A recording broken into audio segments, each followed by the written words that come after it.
محمد عبدك ورسولك وبارك على سيدنا ومولانا محمد وعلى آله وصحبه أجمعين وبارك وسلم تسليما كثيرا كثيرا۔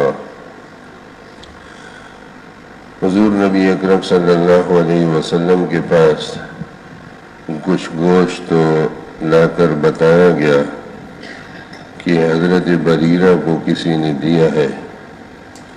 بریرہ باندھی تھی، ان کے لیے کسی نے گوشت بھیجا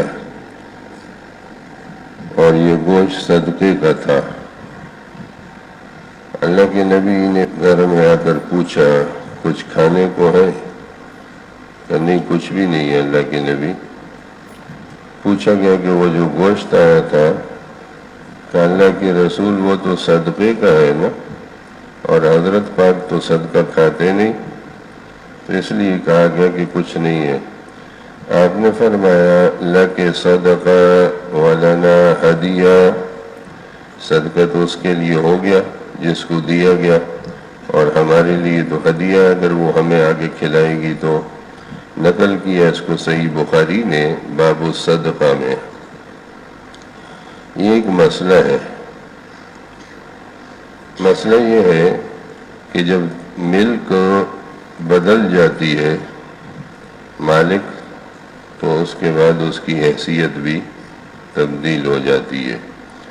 مثلا صدقہ کسی مستحق کو دے دیا گیا یا زکوٰۃ دے دی گئی، تو یہ مقصد نہیں ہے کہ وہ دوسرا اس سے آگے کوئی کھا نہیں سکتا۔ جب وہ مالک بن جاتا ہے، مستحق اس چیز کا، پھر وہ کسی کو بھی دے سکتا، کھلا کو بھی سکتا ہے۔ اس کو حیلۂ تملیک بھی کہا جاتا ہے، اور حدیث کی کتابوں میں ایک مستقل یہ باب ہوتا ہے، باب الحیل، کہ کون سے حیلے شرعی ہیں۔ جہاں شریعت کے احکام ٹوٹتے نہ ہوں وہاں تو حیلہ حرام ہے، جہاں احکام ٹوٹتے ہوں، اور جہاں احکام ٹوٹتے نہ ہوں بلکہ کوئی سبیل اور جائز راستہ اس میں سے نکل سکتا ہو، تو اس کو حیلہ جائز کہتے ہیں۔ یہ جو لوگ کہتے ہیں کان کو ادھر سے پکڑو یا ادھر سے پکڑو، یہ بات ٹھیک نہیں ہے، یہ ٹھیک نہیں ہے مسئلے کے لحاظ سے۔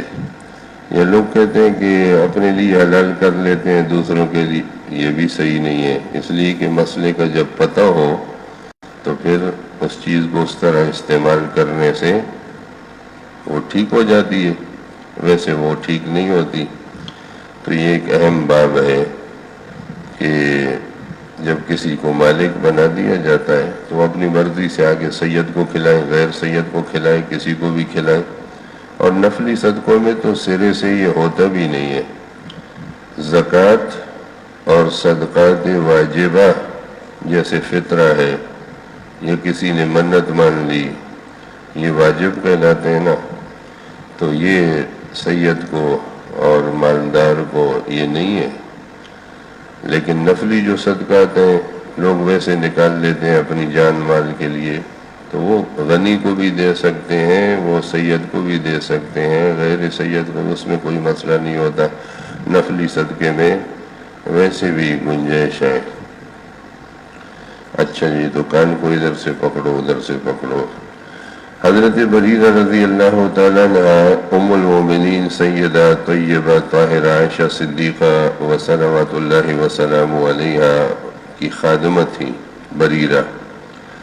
حضرت صلی اللہ علیہ وسلم سے پوچھ کر آزاد کرنے کے لیے کسی سے خریدا تھا۔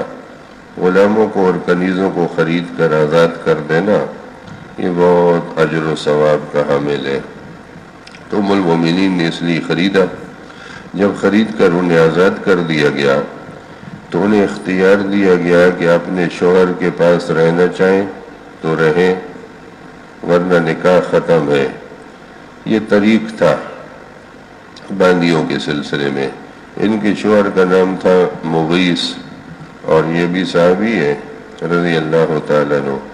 وہ تھوڑا شکل و صورت کے لحاظ سے اچھے نہیں تھے، تو باندی جب آزاد ہو جاتی ہے اس کو اختیار ہوتا ہے، جیسے نابالغ بچے کو اختیار ہے، جس کے ماں باپ نکاح کر دیتے ہیں نا، تو اس کو بلوغ کے بعد اختیار ہے اپنے نکاح کو باقی رکھنے کا یا فسخ کرنے کا۔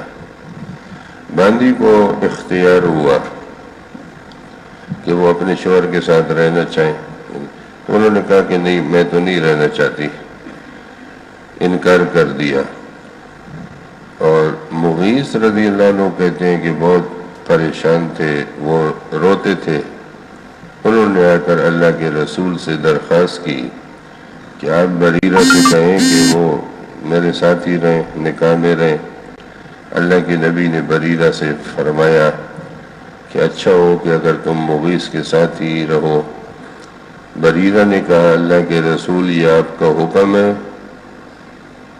یا ربا، یہ باندیوں کو بھی اتنی سمجھ بوجھ اور عقل تھی، وہ سمجھتی تھی کہ اگر حکم ہے تو حکم کا انکار تو کفر ہے، چونکہ اللہ کے رسول ہے تو خدا اور رسول جب حکم دیتے ہیں تو وہ مسلمان پر لازم ہو جاتا ہے۔ اس لیے وضاحت چاہیے کہ یہ اللہ کے نبی آپ کا حکم ہے کہ میں ان کے ساتھ رہوں؟ آپ نے فرمایا نہیں، حکم نہیں ہے، مشورہ ہے۔ تو انہوں نے کہا کہ پھر تو مجھے اختیار ہے، مشورہ ہے یا سفارش ہے، کوئی بھی نام اس کو دے دیں تو اختیار ہے۔ چنانچہ وہ ساتھ نہیں رہیں۔ اس سے علماء نے یہ مسئلہ بھی استنباط کیا کہ حکم اور مشورے یا سفارش میں فرق ہے۔ حکیم الامت مجدد ملت تھانوی علیہ الرحمہ، اول تو وہ سفارش کرتے کم تھے، تو جب کرتے تھے تو نیچے لکھتے تھے کہ واضح رہے کہ یہ سفارش ہے، حکم نہیں ہے، چونکہ لوگ آج کل ناراض ہو جاتے ہیں نا کہ ہم نے سفارش کی اور مانی نہیں گئی، تو آپ اس کو سفارش نہ کہیں یا مشورہ نہ کہیں، آپ کہیں حکم ہے، تاکہ آگے والا بھی سمجھے کہ اچھا بھائی پورا کرنا ضروری ہے اگر جائز ہے۔ تو جب مشورہ ہے تو اس میں آگے والے کو اختیار ہے شرعاً، اس لیے مسئلے کے لحاظ سے اس کو واضح کرنا چاہیے کہ یہ حکم نہیں ہے، مشورہ ہے یا سفارش ہے، یا میں اسے بہتر جانتا ہوں، یا اگر آپ ایسا کر لیں تو آپ کی مہربانی ہوگی، یہ اچھا ہوگا، وغیرہ وغیرہ۔ تو یہ سب مشورے ہیں اور اس میں کوئی ناراضگی نہیں ہونی چاہیے۔ چنانچہ اللہ کے نبی بالکل ناراض نہیں ہوئے، تو اس سے یہ مسئلے کا استنباط ہوا کہ حکم الگ چیز ہے اور سفارش اور مشورہ الگ چیز ہے۔ یہ دو حدیثیں بھی ہو گئیں اور دو اہم مسئلے بھی ہو گئے، حیلے جائز اور دوسری سفارش اور حکم کا فرق۔ اللہ تعالیٰ ہمیں صحیح سمجھ کی توفیق عطا فرمائے۔ الحمدللہ رب العالمین۔ اللہم صلی وسلم